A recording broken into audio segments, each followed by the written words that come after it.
I'm Tim. So this is we went over this last year. For those of you who were here before, this will be much briefer. But the idea was, how do you take this this model and apply it in a way that was never been used before, at least, and then you know, as we started this exercise, we had an idea about how we should do it, and then once we started doing it, we realized, hey, this is kind of messy. People don't understand the definitions of what these particular criteria are, and we don't even have a firm foundation, Jochen and I, about what these things are. So we iterated over the process. We did it for 2 semesters. We brought in a variety of people to do it. By the second semester, we had a really good understanding, but I'll say when we started, it was actually relatively slow. So we were interested in a systematic approach towards looking at these websites. Both Jochen and I are kind of sports nuts. Jochen is a big-time soccer guy. I like soccer as well, but basketball is cooler. And, No. and as was alluded earlier, I did not suggest that we use Taylor. Actually, Jochen had the idea of, let's try to go forward with Taylor because I think this will work. And then what we did is we jumped in. The study was called Big 12, and that was based on the 12 big soccer clubs around the world. So FC Barcelona, Manchester United, Arsenal, et cetera, et cetera. And it's a study of presentation of content, services of professional websites. So we started this as an independent study for these 2 semesters. There were 10 raters. They were mostly grad students. I think we had 1 or 2 undergrads. Each website was rated by at least 2 people. So I think each of the raters maybe did 4 or 5. By the time you're done, you spread it out across. You ended up with 2 ratings for team websites. And this concept of anchor sites is something I want to talk a little bit about. When you're looking at a cell phone or a website, you can give somebody one example of it and another person another example, and unless they have had something to compare it with, you don't have anything to anchor your perception with. So we picked, the first time we had people go through, we discussed the websites and said, hey, it looks like FC Barcelona is actually a really high quality site, and it looks like the Red Sox website is really a high quality site. So we had everyone do those sites, and then we had them rate them, and I'll show you how we rate them. It's with the Likert scale. And then came back and looked at what were the differences. Are there any places where there's a big standard deviation between the raters? Because if it is, let's see if we can figure out why people have a misunderstanding or why they did things differently. We found that after you went through that process and discussed, what does it mean to have, in terms of ease of use or particular criteria, what does it mean? We would come to a common understanding, and pretty soon, people would kind of agree. It was rare that we found that people had a rating for a particular site that was off by more than 1 Likert scale or Likert scale. So that's what an anchor is. You come up with, in our case, we came up with those 2 sites, and then as raters went further on the line, if they had already done the Red Sox and they had done FC Barcelona, then when they looked at Boca Juniors or the Lakers website, they could go back and say, well, I thought the Lakers was a great website with respect to this attribute. I gave it a 4. And if I look at Boca Juniors, boy, it's terrible. I'm going to give it a 1. You had an anchor. You had something that could help you set yourself straight. So that's what an anchor is.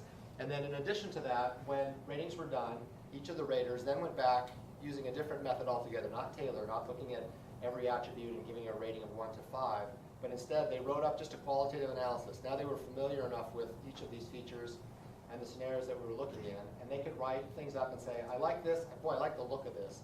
And they had a background of Taylor, but the truth is we now had a document that both described from the Taylor perspective what these attributes were, but also with examples and in written form what they felt about them.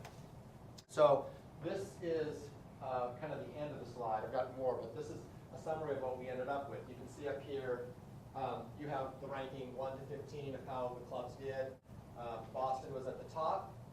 This ASTT score is short for the aggregate scenario team score. This number here is the weighted Likert average. So on average, across all of the scenarios that we looked at for the Red Sox, on average for any attribute, they had a 3.49 Likert average, which is above the above 3.0. and the worst was AC Milan, which had an average of 1.82.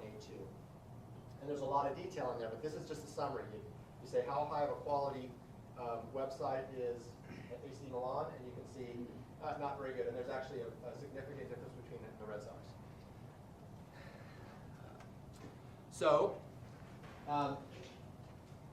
Mike talked a little bit, I won't go back to the slide, but he talked about scenarios. And if you looked at, remember the slide that had, it was a box, and it had scenarios, and on the left it had the criteria.